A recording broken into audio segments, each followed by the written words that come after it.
Bom dia, estamos aqui na Universidade Aberta do Piauí, na especialização em Gestão Pública Municipal. Vamos falar hoje dentro da disciplina Gestão Tributária. Eu me chamo Mamed de Souza Júnior, sou professor de Direito Tributário da Universidade Estadual do Piauí e vamos aqui hoje abordar o tema da gestão tributária, falar um pouco sobre o sistema tributário nacional, como é que os tributos são disciplinados na Constituição, os principais conceitos em direito tributário, o que é um tributo, como é que eles se classificam, e também vamos tentar dar uma ênfase maior nos tributos municipais, que está mais próximo da realidade do dia a dia municipal. Vamos aqui passar o slide. Bem, o Brasil ele passou por várias fases da sua história. Tivemos o período colonial, depois com a independência veio o período do Império e, por último, tivemos a proclamação da República, que é a realidade que nós vivemos até hoje. Em relação à legislação tributária, no período colonial existia uma situação bastante diferente da que nós temos hoje. Inicialmente, naquele período, o pagamento dos tributos ele se dava em mercadorias. Então a gente percebe uma mudança, uma diferença muito grande em relação ao que vivemos hoje. Hoje, quando alguém quer pagar um tributo, ele vai pagar geralmente isso em dinheiro, através de um documento de arrecadação, de um boleto de pagamento, mas essencialmente ali você está pagando em dinheiro. No período colonial, a regra era o pagamento em mercadorias, até pela dificuldade de circulação de moeda aqui nesse período. Então, o contribuinte, quando ele tinha que pagar o tributo, ele entregava bens para os cobradores de tributos.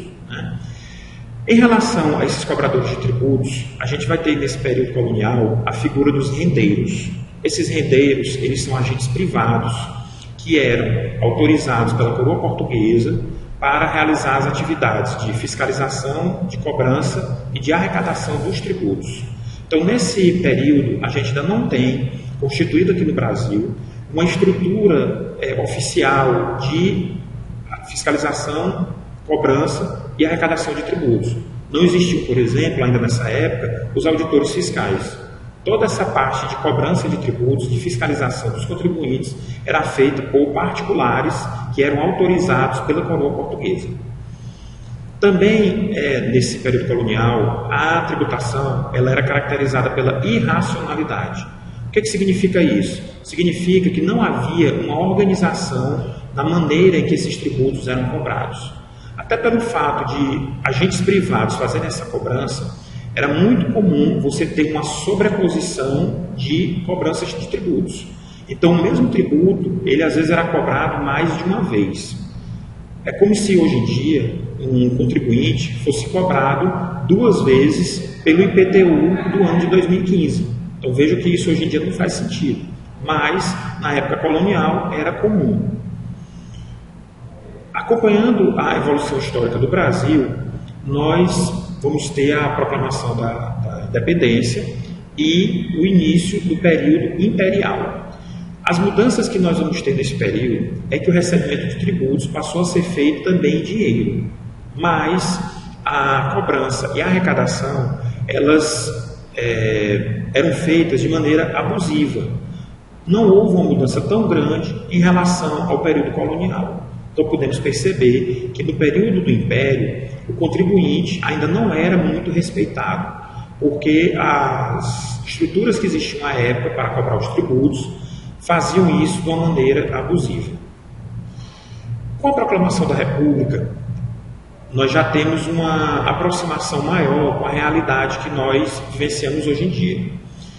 Na proclamação da República, se estabeleceu uma repartição de receitas tributárias entre a União Federal e os Estados. O que significa isso? Repartição de receitas tributárias.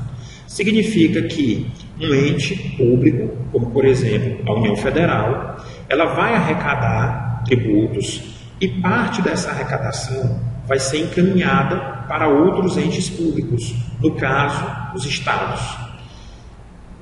Essa inovação ela foi feita com a proclamação da República, permitiu aos estados aumentarem o seu nível de receita e concedeu uma autonomia um pouco maior para esses estados, uma autonomia financeira maior, dentro dessa visão de que o Brasil é uma federação, uma república federativa. Mais adiante, na Constituição de 1937, veio uma outra mudança, onde os municípios, né, também passaram a ter competência para instituir tributos. Então, o que a gente percebe? Que, com a proclamação da República, houve uma preocupação, primeiramente, com os estados, para eles terem uma maior fonte de receita, e na Constituição de 1937, os municípios passaram também a ter essa possibilidade de instituir e cobrar os seus tributos. A partir da segunda metade do século XX, ainda dentro desse período republicano, é perceptível um aumento da carga tributária. Como nessa fase todos os entes poderiam criar tributos, tanto a União, quanto os estados, quanto também os municípios, então a carga tributária foi aumentando com esses novos tributos.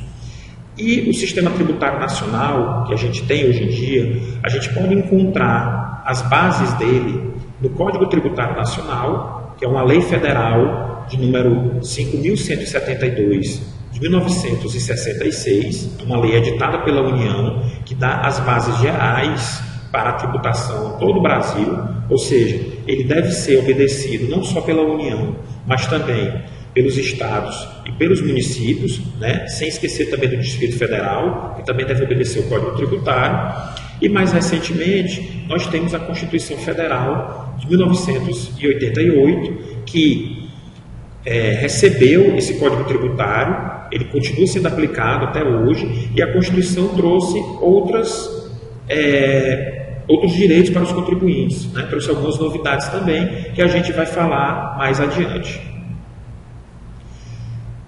Bom, como pontos principais em matéria de legislação tributária na Constituição de 88, o que nós podemos indicar? Primeiramente, a Constituição ela vai fazer uma repartição de tributos entre os entes governamentais. Então, a Constituição ela vai dizer o que a União pode cobrar de tributos, o que os estados podem cobrar de tributos e o que os municípios e o Distrito Federal também podem cobrar de tributos. A finalidade dessa especificação feita pela Constituição é para evitar que os entes governamentais cobrem mais de um tributo em relação ao mesmo contribuinte. Então, quando a Constituição diz, por exemplo, que a União vai cobrar um imposto de renda, um imposto sobre a renda, automaticamente ela está impedindo que os estados e os municípios estabeleçam um imposto também sobre a renda. Ou seja, somente a União poderá criar o imposto sobre a renda e cobrá-lo. Da mesma maneira, os estados eles cobram o imposto sobre a propriedade de veículos automotores, o IPVA. Todo mundo que tem um carro, que tem uma moto, é contribuinte do IPVA. Mas vejam, o IPVA ele é cobrado unicamente pelos estados e também pelo Distrito Federal.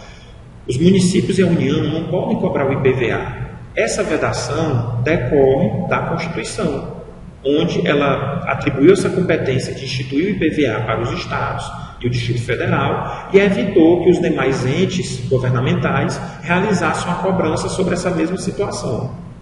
Além disso, a Constituição ela vai possuir vários dispositivos que são considerados princípios jurídicos em matéria tributária, né? Eles funcionam como limitações ao poder de tributar, estabelecendo direitos e garantias em favor do contribuinte. Que princípios são esses?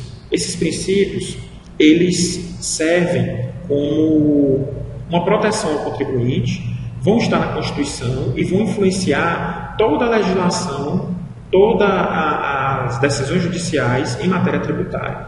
Vamos voltar a falar deles um pouco mais adiante.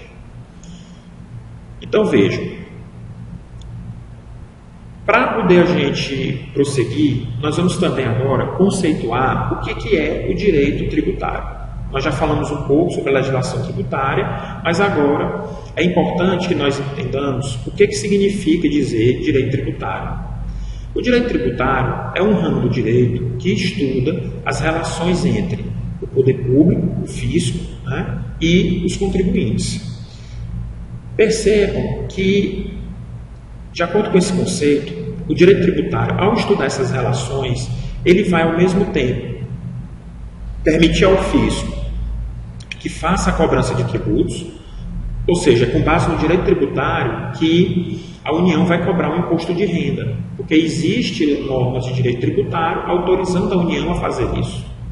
Por outro lado, ao mesmo tempo, essas normas que autorizam a União a cobrar o imposto de renda, elas vão limitar essa competência da União. Elas vão dizer qual é a alíquota do imposto de renda, ou seja, qual é a porcentagem que vai ser cobrada com o imposto de renda e, de certa forma, limita, protege o contribuinte, porque a União ela não vai poder cobrar nada além daquilo que foi estabelecido em lei. O direito tributário, enquanto um ramo do direito, né, uma área de estudo jurídico, ele vai se relacionar com outros ramos do direito. Primeiramente, nós temos uma relação bastante forte do direito tributário com o direito financeiro. Esses dois ramos do direito vão abordar a receita pública, porém, eles fazem isso sob ângulos diferentes. No direito tributário, o ângulo de análise da receita pública é enquanto uma relação jurídica que é estabelecida entre o fisco e o contribuinte. Já no direito financeiro, a receita pública ela é abordada enquanto um componente do orçamento público. Então, no direito financeiro, não há um foco na relação com o contribuinte. A receita pública ela é pensada muito mais enquanto um componente do orçamento, enquanto uma fonte de recursos para que seja realizada a despesa pública. O direito tributário também vai ter relações com o direito administrativo. O direito administrativo ele fornece vários institutos, né, vários conceitos que são utilizados pelo direito tributário. Por exemplo, a noção de processo administrativo, de ato administrativo, também a questão das nulidades em matéria de direito administrativo, todas são utilizadas pelo direito tributário. Exemplo de processo administrativo é o processo administrativo de lançamento de um tributo. Todo tributo, para que ele possa ser exigido do contribuinte, ele tem que ser lançado. Esse lançamento é um ato administrativo que é realizado dentro de um processo administrativo por um servidor público. Todas essas noções, o que é um servidor público, o que é um processo administrativo, o que é um ato administrativo, essas noções são fornecidas pelo direito administrativo e são utilizadas pelo direito tributário. Continuando, nós temos também uma relação do direito tributário com o direito penal, porque existem crimes que são cometidos contra a ordem tributária. Então, determinadas atitudes do contribuinte podem ser consideradas criminosas. E com isso você vai ter um ponto de encontro, um ponto de contato entre o direito tributário e o direito penal. Ainda dentro dessas relações do direito tributário com outras áreas do direito, nós temos também uma relação do direito tributário com o direito civil, pois o direito civil ele também possui institutos que vão influenciar na tributação. Por exemplo, quando a gente fala que o imposto sobre propriedade de veículos automotores, o IPVA, que é cobrado pelos estados e pelo Distrito Federal, aí quando a gente diz que ele é exigido dos proprietários de veículos automotores, a gente vai buscar esse conceito de propriedade lá no direito civil. O direito tributário ele não cria um novo regime jurídico para a propriedade. Ele apenas se aproveita de um conceito que é de outro ramo e com base nele é feita a tributação. Da mesma maneira, existem outros conceitos do direito civil, como de bem imóvel, conceito de mercadoria, que são relevantes para o IPTU, por exemplo, ou para a cobrança do ICMS, que incide sobre a circulação de mercadorias. Ainda falando em legislação tributária, nós podemos ter, dentro da legislação tributária, fontes, né, do direito tributário. E essas fontes, elas podem ser fontes materiais ou podem ser fontes formais. As fontes materiais são aqueles fatos ou situações da vida real que levam à incidência tributária.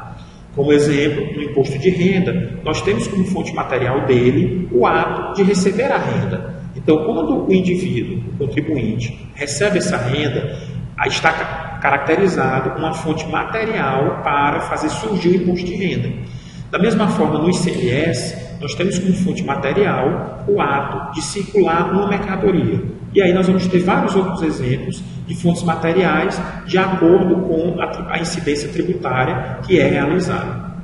Já as fontes formais, que são o foco aqui deste tópico, são os atos normativos que disciplinam juridicamente todos os aspectos da tributação. Então, quando falamos em legislação tributária, na verdade, nós estamos nos referindo às fontes formais. Essas fontes formais, elas podem ser de vários tipos. Nós temos como fonte formal as emendas constitucionais, que são modificações no texto da Constituição.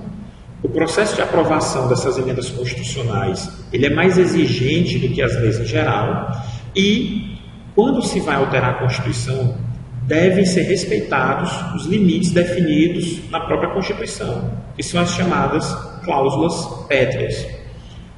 Outro exemplo de fonte formal são as leis complementares. Essas leis complementares, elas são leis editadas, elaboradas, nas casas legislativas, seja no Congresso Nacional, nas Assembleias Legislativas, nas câmaras municipais. E qual é o papel dessas leis complementares? Elas são leis específicas para determinados assuntos definidos pela Constituição. E ela necessita de uma maioria absoluta para a sua aprovação. Ou seja, é uma maioria qualificada. Tem que ter a maioria dos votos dos participantes daquela casa legislativa. Qual é a finalidade por trás da existência dessas leis complementares?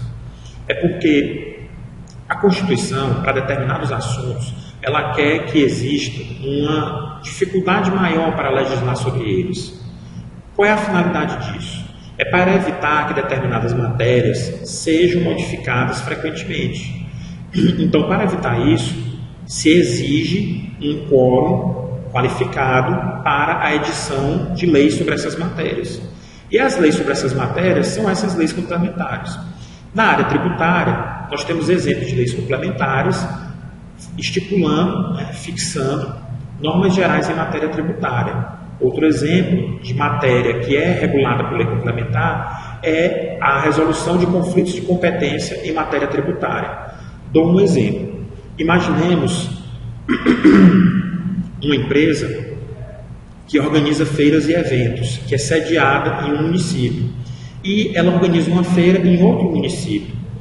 Pode ocorrer de ambos os municípios desejarem cobrar o imposto sobre serviços, sobre esse serviço de organização de uma feira, de um evento. Então, para regular esse conflito, tendo em vista que os dois municípios não poderão cobrar tributo sobre a mesma situação, é que existe uma lei complementar que vai dispor sobre a resolução desse conflito, dizendo qual município que poderá cobrar esse tributo. Então perceba que o papel das leis complementares ele é muito importante e essas leis elas vão regular matérias que foram definidas pela Constituição. Então, se alguém quiser saber qual é a finalidade das leis complementares, que assuntos é que elas vão regulamentar, o local para se descobrir isso é na Constituição. A Constituição Federal explicitamente vai indicar em que casos a lei complementar deve ser utilizada. Além disso, continuando, nós vamos ter também como fontes formais a lei ordinária. A lei ordinária ela serve para dispor sobre a criação de tributos, ela serve também para conceder isenção de tributos, dizer aqueles contribuintes que não precisam pagar, e ela vai dispor sobre todos os temas previstos na Constituição, exceto naqueles temas em que for necessária a lei complementar. Então, utilizando o exemplo que eu falei agora há pouco, para a resolução de conflito de competência é a lei complementar. Mas, por exemplo, para a criação do imposto sobre serviços, aí já precisa-se de uma lei ordinária. Tá? Então, ela é editada, essa lei ordinária, por exclusão. O que não for de lei complementar, fica para ser regulado por lei ordinária. Além disso, nós temos também, como fonte formal, a medida provisória,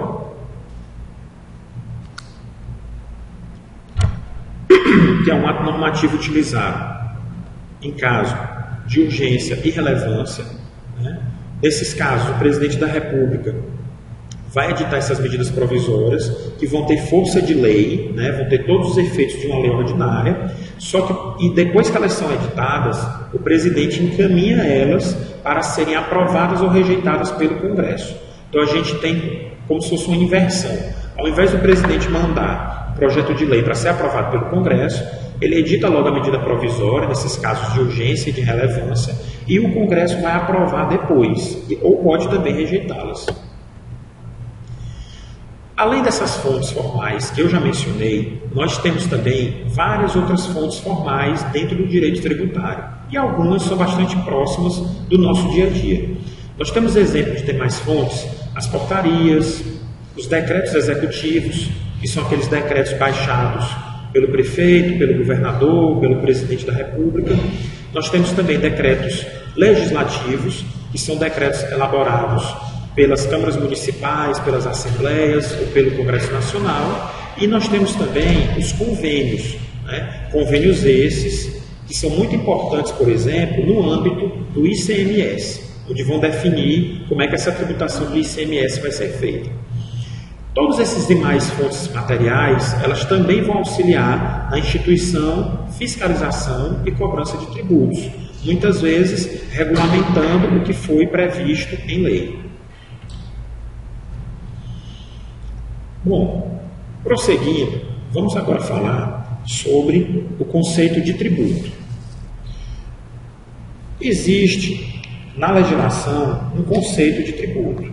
Esse conceito ele vai estar no artigo 3º do Código Tributário Nacional, que eu já mencionei aqui para vocês antes, a lei federal elaborada em 1966, e lá no artigo 3º do Código Tributário vai dizer que o tributo é toda prestação pecuniária compulsória em moeda ou cujo valor nela se possa exprimir, que não constitua sanção de ato ilícito e instituída em lei e cobrada mediante atividade administrativa plenamente vinculada.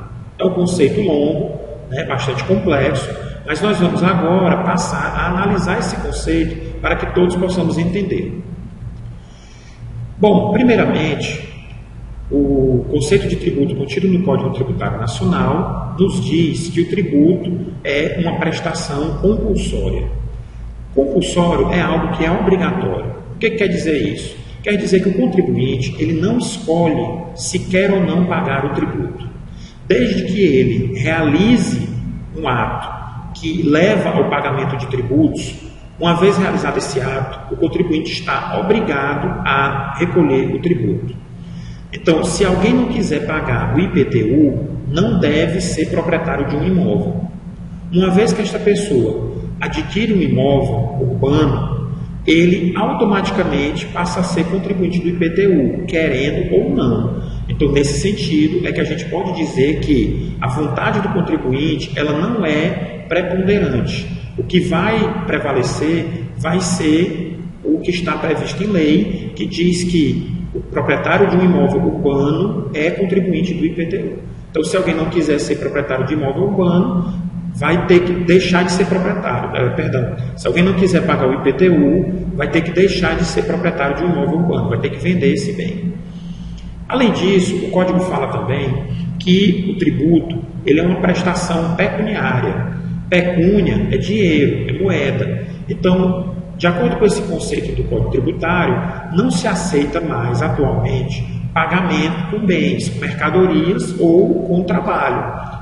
Antigamente, isso era bastante comum, você aceitar o pagamento de tributos com mercadorias. Nós falamos agora há pouco que essa era a realidade do período colonial brasileiro. Mas, atualmente, de acordo com o Código Tributário, isso não é mais aceito. Esse pagamento do tributo ele tem que ocorrer através de dinheiro e, em alguns casos, ainda existem vales, tais como selos, estampilhas, que são utilizados também para o pagamento do tributo. Esse tributo ele não pode constituir sanção por ato ilícito. Então percebam, o que quer dizer isso? Quer dizer que o tributo ele não é uma punição. Se nós estivermos falando de alguma punição, provavelmente nós vamos falar de multa, mas não de tributo. Então, se nós pudermos ver alguma punição, que alguma pessoa que faz alguma coisa errada e que daquilo ali ela tem que pagar algum valor, como por exemplo a infração de trânsito, que alguém comete uma irregularidade de trânsito e depois tem que pagar um valor para os cofres públicos. Esse valor da multa de trânsito ele não pode ser tributo. Por quê? Porque ele constitui uma sanção, que é uma penalidade, por um ato ilícito, um ato ilegal. Então o tributo ele não pode constituir sanção por ato ilícito. Além disso, nós temos também uma característica muito importante dos tributos, é que eles devem ser instituídos em lei. Isso aqui é o que a gente chama de princípio constitucional, né? Vem até da Constituição esse princípio da legalidade. O que é que significa esse princípio da legalidade? Significa que para determinados assuntos deve haver o consentimento dos cidadãos para a instituição dos tributos. Então, em matéria tributária, é necessário esse consentimento. E ele é concedido através dos representantes dos cidadãos, que são os parlamentares. Então, na medida que os parlamentares elaboram uma lei, instituindo um tributo, subentende-se que aquele tributo foi criado com autorização da população, que foi representada pelos parlamentares. Por último, ainda analisando o conceito de tributo contido no Código Tributário Nacional, diz que o tributo ele é cobrado mediante uma atividade administrativa vinculada. O que quer dizer isso? Essa vinculação quer dizer que a autoridade administrativa, quando ela estiver diante de uma situação em que ela percebe o dever de pagar esse tributo, a autoridade ela vai estar obrigada a cobrar esse tributo. Então, imaginemos que um funcionário municipal que cuida do lançamento do IPTU, ele não pode optar se vai ou não cobrar o IPTU. Por lei, ele está vinculado a realizar essa cobrança. Ele não pode escolher, certo? E por último, aqui é só a título de observação, né, para exemplificar. Se você pensar em uma prestação que é obrigatória, como o serviço militar, né, para os indivíduos maiores de 18 anos do sexo masculino, aqui no Brasil, o serviço militar, ele é um tributo? Ele não é.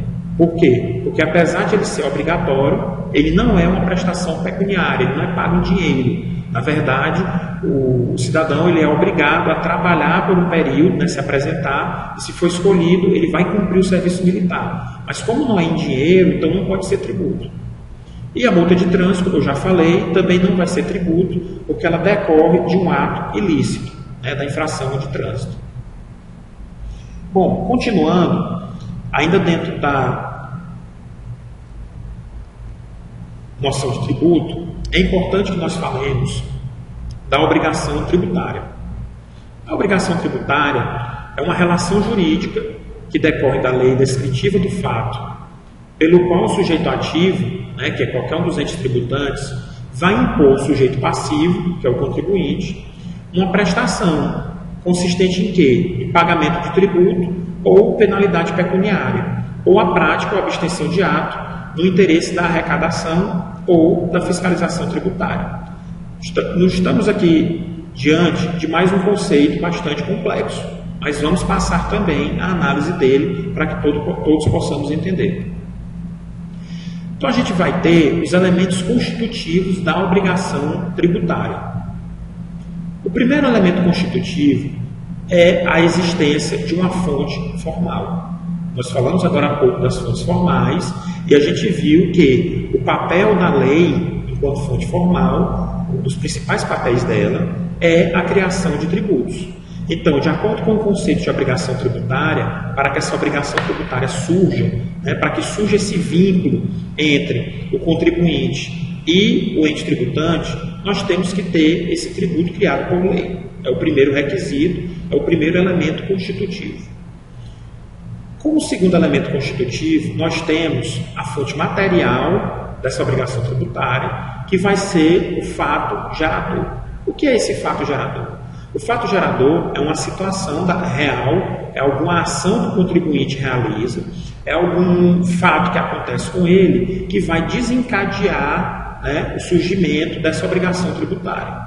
Então, no imposto sobre a renda, qual é o fato gerador do imposto de renda? É o momento em que o contribuinte ele recebe essa renda. Então, qual é o fato gerador do imposto sobre a propriedade de veículos automotores? É a propriedade desse veículo automotor, que é apurada anualmente. Todo ano, os estados eles verificam quem são os proprietários dos veículos automotores, percebem que ocorreu o fato gerador, que é essa propriedade, e a partir daí surge a obrigação tributária. E eles vão cobrar, os estados vão cobrar esses contribuintes. Para que a gente fale dessa cobrança, nós precisamos ter também pessoas envolvidas, né? Não basta uma lei criando e não basta acontecer uma situação denominada de fato gerador. Nós temos também que saber quem são os envolvidos nessa obrigação tributária. Então, nós vamos ter aqui as figuras do sujeito ativo e do sujeito passivo. O sujeito ativo, que é aquele que exige, né, o cumprimento da obrigação tributária, vai ser o ente tributante, né, o poder público, União, Estados, Distrito Federal e municípios. Todos esses são os sujeitos ativos da obrigação tributária, vão exigir o cumprimento dessa obrigação. O sujeito passivo vai ser o contribuinte ou então alguma pessoa responsável por esse contribuinte, né, que vão ter esse dever de cumprir a obrigação tributária.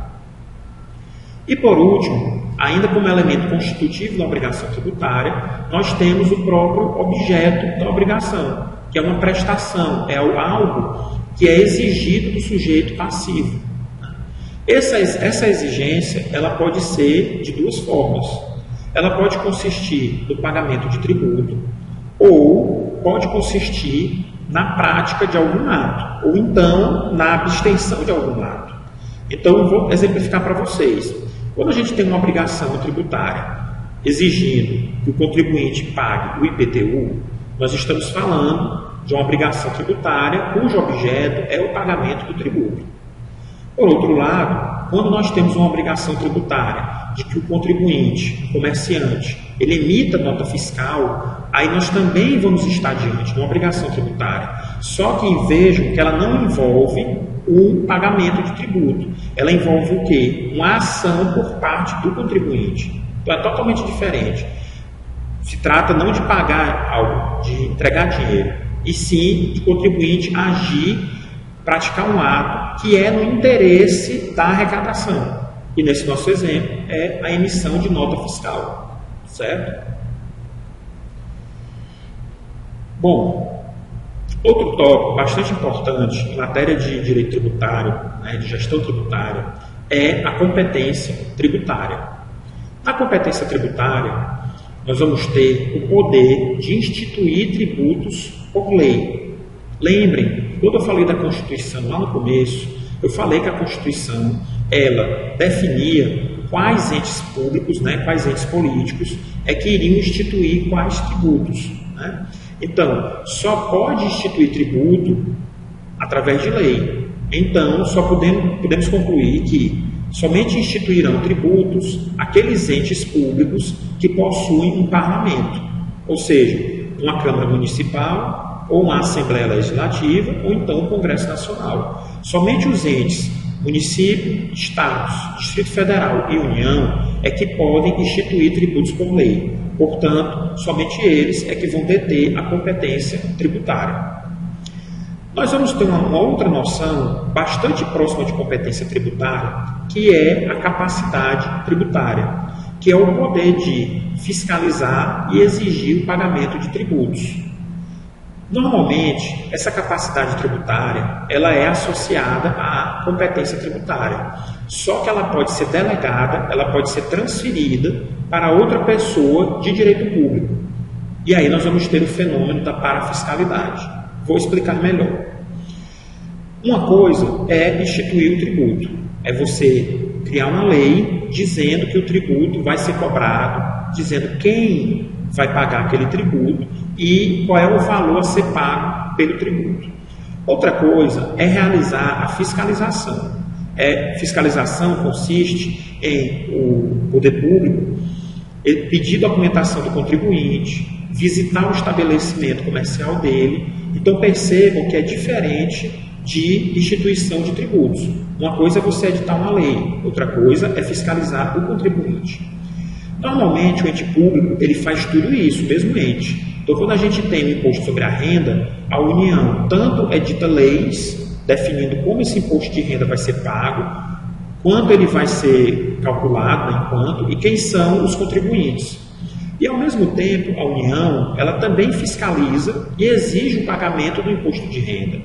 Mas, em alguns casos, nós podemos ter o fenômeno da parafiscalidade. E o que significa isso?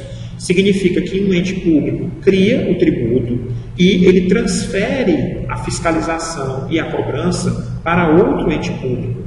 Um exemplo que nós temos da parafiscalidade é o Sistema S, o SENAI, SENAC, SEST, que são todas essas entidades que recebem recursos oriundos da arrecadação de tributos, mas vejam, eles não instituem tributo por lei, até porque eles não são entes políticos, eles não têm uma Câmara Municipal, eles não têm uma Assembleia Legislativa.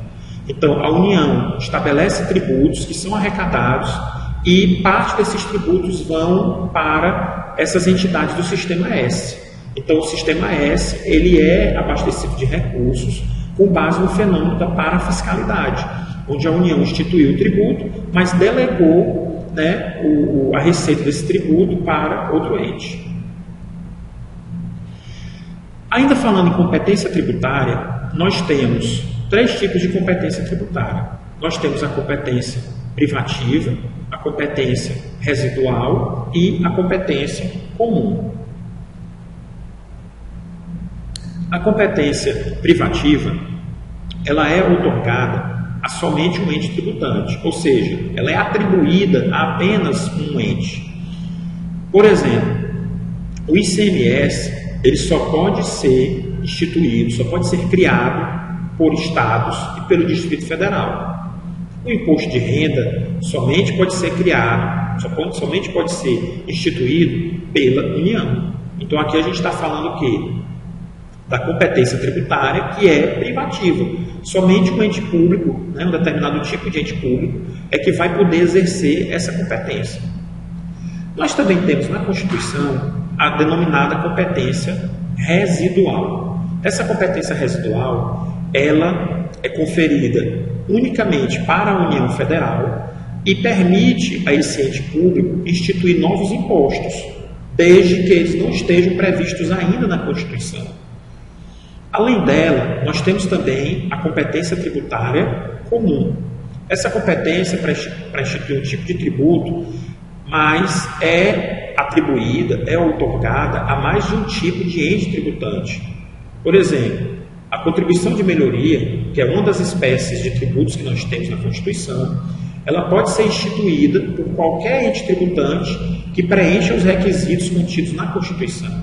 Nós vamos falar mais adiante um pouco mais sobre a contribuição de melhoria e vou dizer que requisitos são esses. Mas percebam que esse tributo ele pode ser instituído tanto pela União, quanto pelos estados, quanto pelos municípios e Distrito Federal. Então, é um exemplo de competência tributária comum, porque mais de um ente tributante pode exercê-la. Bom, agora nós vamos falar das espécies tributárias. O que significa falar em espécies tributárias? Os tributos, a gente já viu o conceito deles, só que existem vários tipos de tributos, vários tributos diferentes. E eles são divididos de acordo com uma classificação. Essa classificação ela é muito importante porque a gente percebe afinidades entre os tributos e nisso separa eles em espécies. A primeira espécie que nós vamos abordar são os impostos. O conceito de imposto ele vai nos ser dado pelo Código Tributário Nacional, pelo CTN. No artigo 16 do Código Tributário Nacional está dito que que o imposto é o tributo que tem como fato gerador uma situação independente de qualquer atividade estatal específica relativa ao contribuinte. Ou seja, o imposto é cobrado não é porque o poder público tem algum dever em relação ao contribuinte, algum dever específico. É lógico que os entes públicos eles têm o dever de prestar bons serviços à população, mas com base no imposto, o contribuinte, essa população, não vai poder exigir diretamente para ele nenhum benefício específico, e sim benefícios para a coletividade. Esses impostos, eles são instituídos pela União, pelos estados, municípios e também pelo Distrito Federal, cada um criando impostos dentro das competências definidas na Constituição.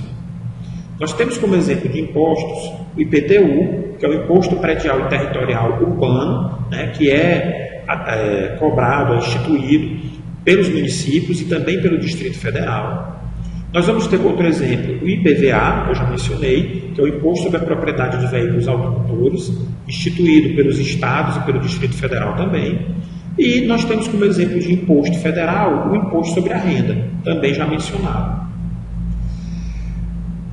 Os impostos, eles têm uma regra muito importante, é que a arrecadação deles não pode ser vinculada a nenhuma finalidade específica. Isso também é chamado pelos autores de não afetação. Então, a não vinculação ou não afetação significa que a arrecadação dos impostos não pode ser vinculada a nenhuma finalidade específica. Então, o poder público ele arrecada os impostos e vai utilizar de acordo com as demandas da sociedade, não necessariamente em benefício daqueles que pagaram os impostos. Nós vamos ter duas exceções a essa regra. A primeira exceção é que a receita dos impostos pode ser vinculada ao financiamento da saúde pública, da educação e de atividades de administração tributária. Todos conhecem a necessidade de aplicação de percentuais mínimos de receita de impostos na saúde e na educação. E, além disso, também é possível a destinação de parte da receita desses impostos para essas atividades de administração tributária, que são as atividades envolvendo a fiscalização e a cobrança de tributos. É uma forma de dar uma preferência para essa área e permitir que a arrecadação aumente. A segunda exceção que nós temos a essa regra de que a arrecadação dos impostos não pode ser vinculada a nenhuma finalidade específica é a existência de alguns impostos extraordinários, né, que têm sua receita destinada para finalidades ligadas à sua instituição, como, por exemplo, o imposto por guerra, que é tratado na Constituição, mas que desde 1988 nunca foi utilizado. O Brasil não participou de nenhum conflito nesse período, nenhuma guerra que exigisse a implantação do imposto por guerra. Outra espécie tributária que nós também vamos abordar aqui agora são as taxas tributárias. A taxa ela é uma prestação, né, é um tributo exigido pelo Estado, também em virtude de lei, pela realização de uma atividade que afeta diretamente o contribuinte. Então percebo que a taxa ela é totalmente diferente do imposto. No imposto, como nós acabamos de ver, não podemos ter uma atividade específica vinculada ao contribuinte. E já na taxa, essa é a regra. Nós obrigatoriamente temos que ter uma atuação do poder público em favor do contribuinte que está pagando aquela taxa. Essa atividade do poder público, ela pode ser desde a prestação de um serviço público específico e divisível, nós vamos já ver que conceitos são esses, como também a taxa pode ser cobrada pela prestação do exercício do poder de polícia, outro conceito que vamos já abordar. Então nós podemos perceber que a taxa é um tributo vinculado a uma atuação estatal.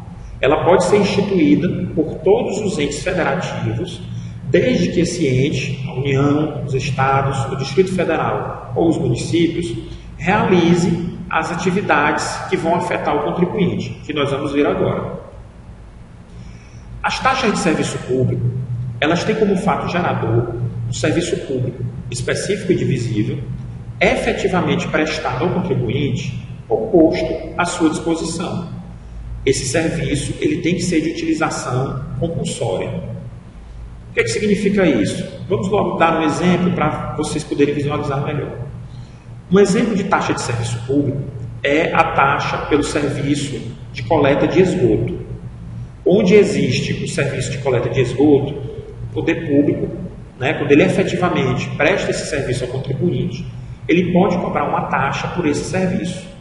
E por que ele pode cobrar? Primeiro, esse serviço de coleta de esgoto, ele é obrigatório. Obrigatoriamente, o contribuinte tem que utilizar o serviço de coleta de esgoto. Se existe esse serviço colocado à disposição do contribuinte, ele tem que utilizar, porque aí está se tratando de uma questão de saneamento público. Então, o contribuinte ele não pode se negar a fazer a ligação da casa dele com a rede de coleta de esgoto. Esse serviço de coleta de esgoto, por outro lado, ele é específico e também é divisível. Vamos agora abordar esses dois conceitos. O serviço específico é o serviço que pode ser destacado em unidades autônomas de intervenção, de utilidade ou de necessidade públicas. O que significa isso? Significa que o serviço específico você pode quantificar as unidades que são prestadas. Então, se você tem um serviço de coleta de esgoto, é possível se calcular quantos litros de esgoto estão sendo captados pela rede de coleta. Então, a gente percebe o quê? Que esse serviço de coleta de esgoto, ele pode ser destacado em unidades autônomas de utilidade para o contribuinte, porque o poder público pode especificar quantas unidades ele está fornecendo de serviço, que é o número de litros de esgoto recolhido. Isso é calculado com base em quê? Com base no consumo de água do contribuinte. Na medida que esse contribuinte consome água, essa água vai pelas tubulações para o esgoto e é coletado na rede de coleta pública. Então, com base no valor consumido de água, é que é calculado a taxa pelo serviço de coleta de esgoto. Inclusive, essa taxa ela vem cobrada na fatura do serviço de água, do fornecimento de água. Além disso, esse serviço de coleta de esgoto, ele é divisível, porque é possível identificar, ou seja, é possível dividir para cada usuário do serviço é possível dividir quais são os contribuintes daquele serviço. Então, você percebe quem está sendo beneficiado e quem não está sendo. Então, recapitulando. O serviço específico é aquele que pode ser destacado em unidades autônomas. Você consegue quantificar a quantidade de serviço que está sendo prestado. E o serviço que é divisível é aquele onde você identifica o beneficiário, onde ele usufrui separadamente, de maneira dividida, daquele serviço público que é posto à disposição dele. Então, o serviço de coleta de esgoto, ele se enquadra nesses dois requisitos, ele tanto é específico quanto é divisível, e, ao mesmo tempo, ele é compulsório. Portanto, é possível a criação de uma taxa para o serviço de coleta de esgoto. Vamos só voltar aqui. Para vocês terem uma ideia de um serviço que não é possível ser cobrado uma taxa tributária, nós temos como exemplo o serviço de segurança pública. Percebam, a segurança pública é um serviço que é prestado pelo poder público, especificamente pelos estados e pela União. Mas não é possível a cobrança de uma taxa pelo serviço de segurança pública, porque não é um serviço específico e nem também é um serviço divisível. Por que o serviço de segurança pública não é específico? Ele não pode ser destacado em unidades autônomas de intervenção. Você não tem como quantificar quanto de segurança pública está sendo prestado. Não é possível. Além disso, não é possível também você dividir quem são os beneficiários individuais desse serviço. Na medida que, por exemplo, o policiamento ostensivo, que é realizado pela Polícia Militar, ele está nas ruas sendo executado, você não tem como dizer que você especificamente está sendo beneficiado por aquele serviço. Ele é um serviço que é prestado no interesse de toda a coletividade.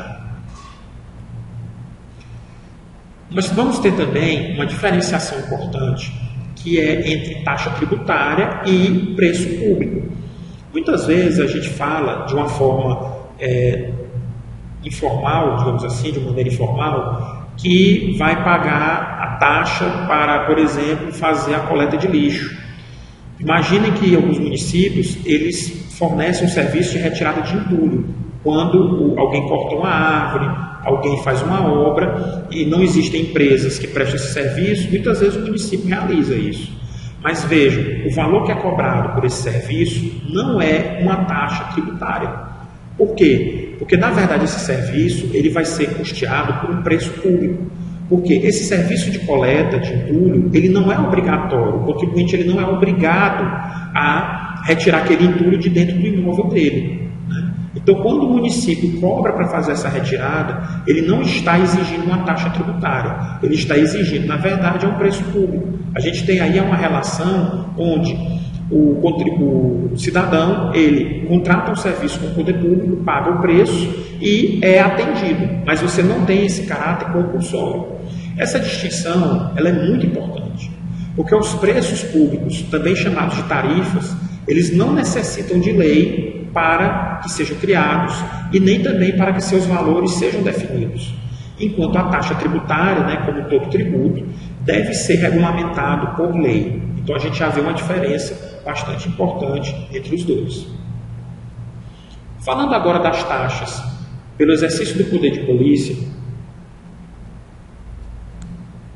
elas também vão ter como fato gerador uma atuação do poder público específica em relação àquele contribuinte. E que atuação vai ser essa? Vai ser esse poder de polícia.